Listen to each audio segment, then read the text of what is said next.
इस हफ्ते मुंबई में दहशतगर्द हमलों के बाद भारत के मुख्तलिफ शहरों में मुजाहरे किए गए।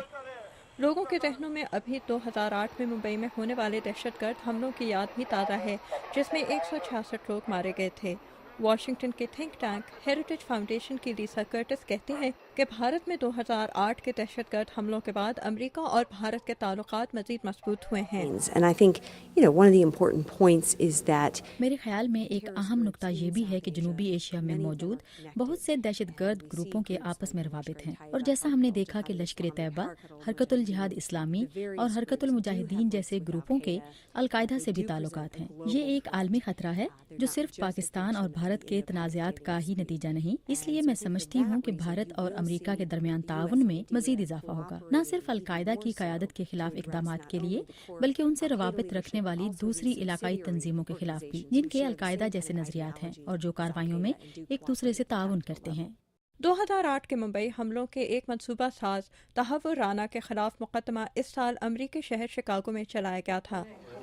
इसी साल मई में अमरीकी होमलैंड सिक्योरिटी की सेक्रेटरी जेनेट नेपोलिटानो ने भी भारत का दौरा किया था, और इनके भारतीय वज़ीर दाखिला चिदम्बरम से मुलाकात ने दोनों मुल्कों के दरमियान इंसदाद दहशतगर्दी के मामले पर बातचीत का सिलसिला इंतहाई आला सतह पर आगे बढ़ाया था। लेकिन यूनिवर्सिटी ऑफ मेलबर्न में अमरीकी होमलैंड सिक्योरिटी के मुख्तलिफ पहलुओं के भारत में इस्तेमाल पर तहकीक करने वाले भारतीय ब्रिगेडियर जनरल अमरीत पाल सिंह कहते हैं कि दहशतगर्दी के खिलाफ इक़दामात में दो तरफा मुआहिदों के जरिए भारत के हमसाय मुल्क भी खत्ते की सलामती की कोशिशों में शामिल हो सकते हैं। ये बात कहना आसान और करना मुश्किल है, खास तौर पर इस सूरत में जब बांग्लादेश और हमारी मगरबी सरहद के दूसरी तरफ दहशतगर्द ग्रुपों ने अपने पांव जमा लिए हैं। लेकिन अपने तमाम हमसाया मुल्कों के साथ दो तरफा मुआहिदों के जरिए हम ये यकीनी बना सकते हैं कि हम निगरान बनने की कोशिश नहीं कर रहे। हमें उम्मीद है कि इंसदाद दहशतगर्दी के इक़दामात में हम उनका ताउन हासिल करने में कामयाब हो जाएंगे। हेरिटेज फाउंडेशन की लीसा कर्टिस का कहना है कि पाकिस्तान और भारत ने दहशतगर्दी के खिलाफ ताउन करने में दिलचस्पी जाहिर की है, और 2008 के मुंबई हमलों के बारे में मालूमात का तबादला भी किया जा रहा है। लेकिन वो कहते हैं कि इन हमलों की मनसूबाबंदी के इल्ज़ाम में गिरफ्तार अफराद के खिलाफ कानूनी कार्रवाइयाँ आगे बढ़ाना भी इस अमल का हिस्सा होगा।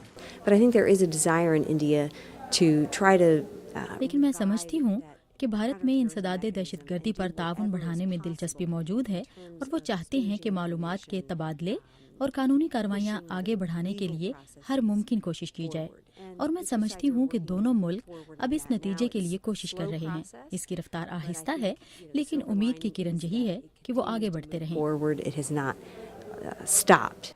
लीसा कर्टिस का कहना है कि आलमी माशी क़ुव्वत बनने की जानिब भारत का तेज़ रफ्तार सफ़र और इसकी पॉलिसियों के मुमकिन आलमी असरात की वजह से भी अमरीका भारत के साथ ताल्लुकात मज़ीद मजबूत बनाना चाहता है। लेकिन इससे अमरीका के लिए पाकिस्तान की अहमियत कम नहीं होती। लीसा कर्टिस कहती हैं कि अमरीका एक ऐसा मुस्तहकम और खुशहाल पाकिस्तान का ख्वाहिशमंद है जो इलाक़े में इस्तेहकाम की बुनियाद हो। Amina Khan, Urdu VOA, Washington.